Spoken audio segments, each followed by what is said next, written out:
मकान मालिक रोशनी के साथ जो कर रहा था उससे रोशनी को काफी अच्छा लग रहा था। अचानक गेट पर अपने पति को देखकर रोशनी दंग रह गई।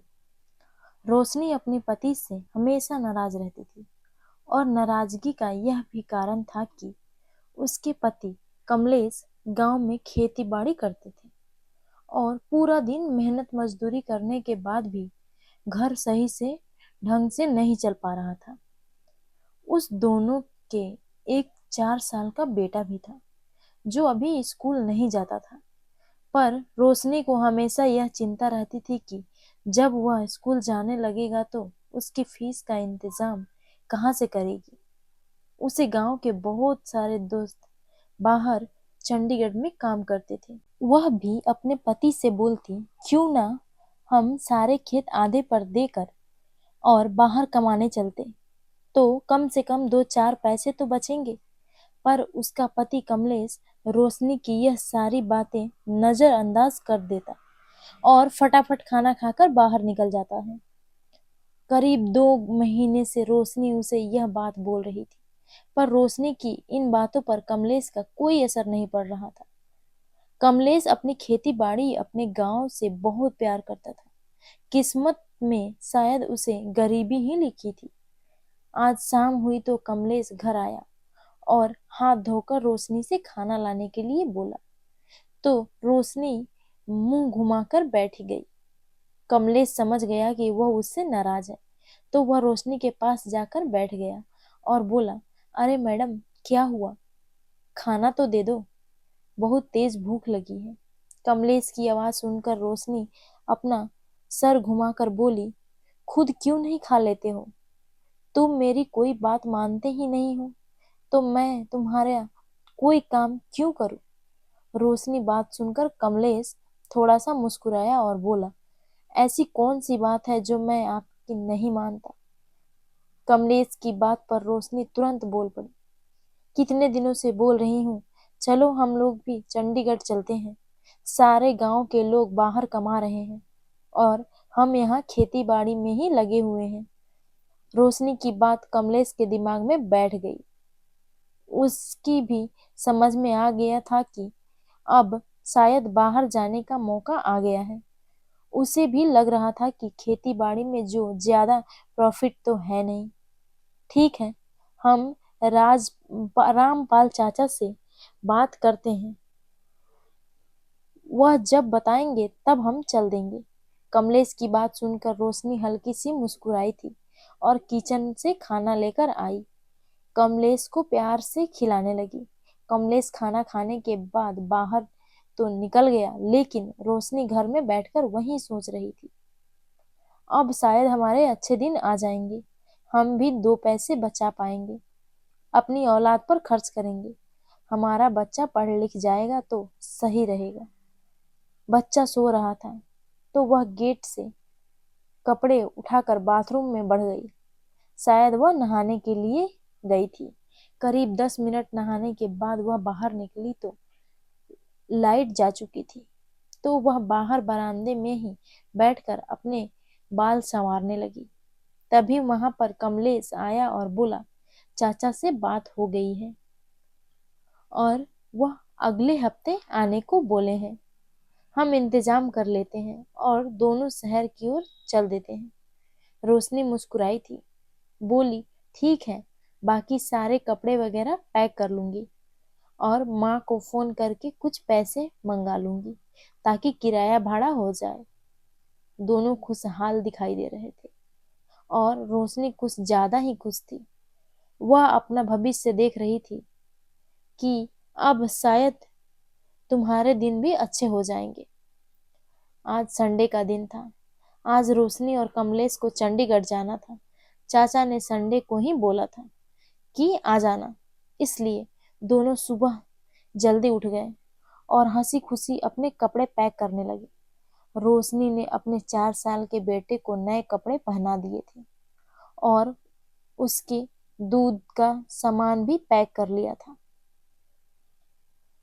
तब तक रास्ते में उनको भूख लगी तो वह उसे दूध पिला सके। करीब 2 बजे के आसपास उन दोनों को बस पकड़कर चंडीगढ़ जाना था। एक बजते ही दोनों बैग उठाकर घर से बाहर रखा और घर में बड़ा सा ताला लगाकर निकल पड़े। रास्ते में एक ऑटो वाले को देखकर कमलेश ने हाथ दिया तो वह रुक गया और दोनों ऑटो में बैठ गए। वहां से बस अड्डा लगभग 5 किलोमीटर था। करीब 20 मिनट बाद दोनों बस अड्डे पर पहुंच गए और बस तैयार खड़ी थी। बस में कुछ यात्री ही बैठे थे। दोनों बस के अंदर चढ़ गए। सुबह 8 बजे के आसपास वह चंडीगढ़ पहुंच गए थे और बस अड्डे की रामपाल चाचा उसका इंतजार कर रहे थे। वह दोनों को लेकर अपने कॉलोनी में आए। उन्होंने पहले से एक कमरा बुक कर रखा था। कमरा दिखाते ही चाचा बोले, यह तुम्हारा रूम है, तुम दोनों इसी में रहो और कुछ दिनों बाद नौकरी का इंतजाम कर दूंगा। दोनों यात्रा से थके हुए थे तो रूम में ही फर्श पर लेट गए। रमेश को तो नींद नहीं आ रही थी पर रोशनी सो गई। तभी बच्चा रोया तो वह उठकर बच्चे को दूध पिलाने लगी।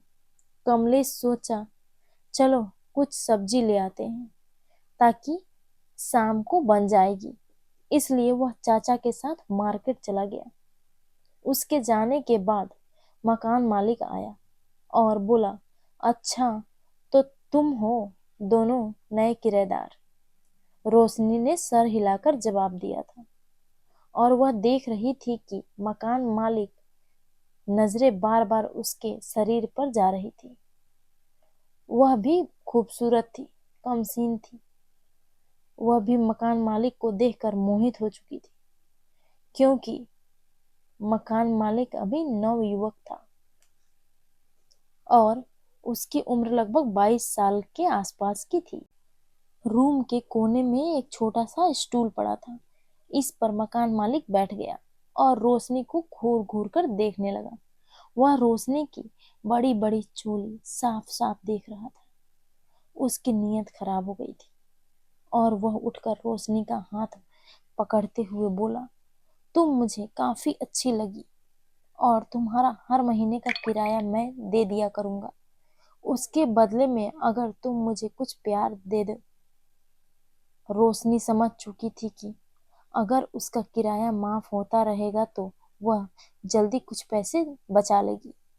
रोशनी ने भी यह मौका अच्छा समझा और उसने हाँ बोल दिया। रोशनी के हाँ बोलते ही मकान मालिक की हिम्मत बढ़ गई और वह रोशनी के साथ वह सब करने लगा जो करने के लिए वह उसके रूम में घुसा था।